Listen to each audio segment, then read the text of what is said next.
खूनी Monday channel पर आपको मिलती हैं दिल दहला देने वाली एनिमेटेड हॉरर स्टोरीज। तो सब्सक्राइब करो और हर हफ्ते हॉरर को एंजॉय करो। बेल आइकन दबाना मत भूलना।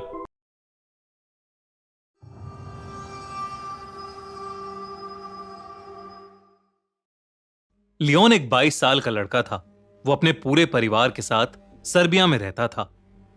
लियोन को नए नए सोशल एक्सपेरिमेंट्स करना और चैलेंजेस करना बहुत पसंद था। एक रात लियोन अपने फ्रेंड की पार्टी से अपने घर की तरफ लौट रहा था। कार तेज स्पीड में थी और लियोन ने लाउड वॉल्यूम पर गाने चलाए हुए थे। अचानक उसकी गाड़ी के सामने एक अजीब सी दिखने वाली औरत आ गई। लियोन ये देखकर बौखला गया और उसने गाड़ी का स्टीयरिंग व्हील पूरी तरह घुमा दिया। उसकी गाड़ी एक पेड़ में जाकर टकरा गई और लियोन को सर पर थोड़ी चोट आई। उस रोड के पास एक हॉस्पिटल था जहां का स्टाफ क्रैश की आवाज सुनते ही दौड़ता हुआ आया और लियोन को हॉस्पिटल के अंदर ले गया। लियोन को क्रैश के 15 मिनट बाद ही होश आ चुका था। डॉक्टर ने उसकी मरहम पट्टी कर दी और अब वो घर जा सकता था। लियोन ने अपने लिए एक टैक्सी और अपनी गाड़ी के लिए एक टो ट्रक बुक कराया। उसका वेट करते करते वो हॉस्पिटल में ही अपनी टैक्सी और उस टो ट्रक का वेट करने लगा। वो हॉस्पिटल के सेकंड फ्लोर की बालकनी में खड़ा था। वो बार बार उस औरत के बारे में सोचने लगा जो अचानक उसकी गाड़ी के सामने आ गई थी, मगर उसे लगा कि शायद वो उसके मन का कोई वहम होगा। उस बालकनी से लियोन को उसकी क्रैश्ड गाड़ी साफ नजर आ रही थी। उसने अपने मॉम डैड को अपने एक्सीडेंट के बारे में इन्फॉर्म करने के लिए फोन निकाला ही था कि उसका ध्यान अचानक गाड़ी से कुछ दूर लगी एक स्ट्रीट लाइट पर गया।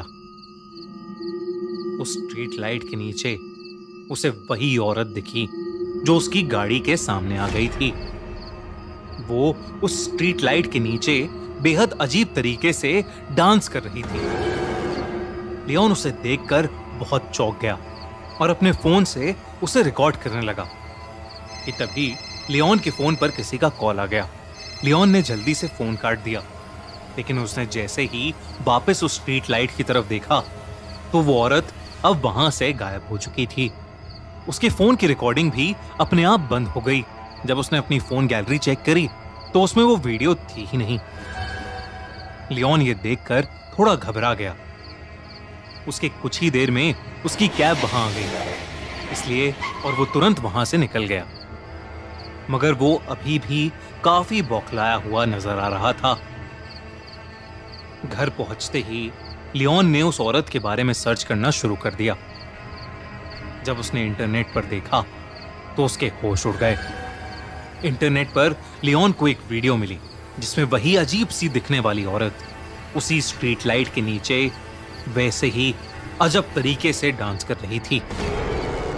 इंटरनेट पर लोग उस औरत को सर्बियन डांसिंग लेडी कह रहे थे। कुछ लोग तो उस डांसिंग लेडी को एक भूत भी बोल रहे थे और कह रहे थे कि वो डांस नहीं बल्कि कोई भूतिया रिचुअल कर रही है।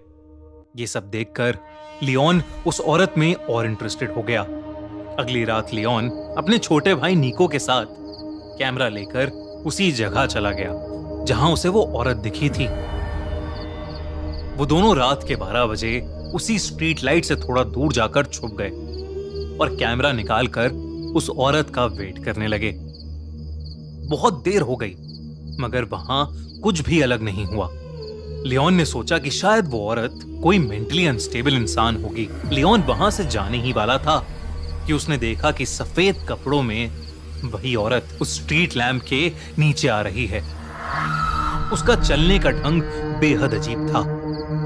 बहुत ही अटपटी चाल थी उसकी। जैसे ही लियोन ने उस औरत को देखा उसने कैमरा में रिकॉर्डिंग शुरू कर दी। वो औरत उस स्ट्रीट लैंप से नीचे आई और दोबारा वैसे ही एबनॉर्मल तरीके से डांस करने लगी। इस बार लियोन ने देखा कि उस औरत ने अपने हाथ में एक चाकू भी पकड़ रखा है।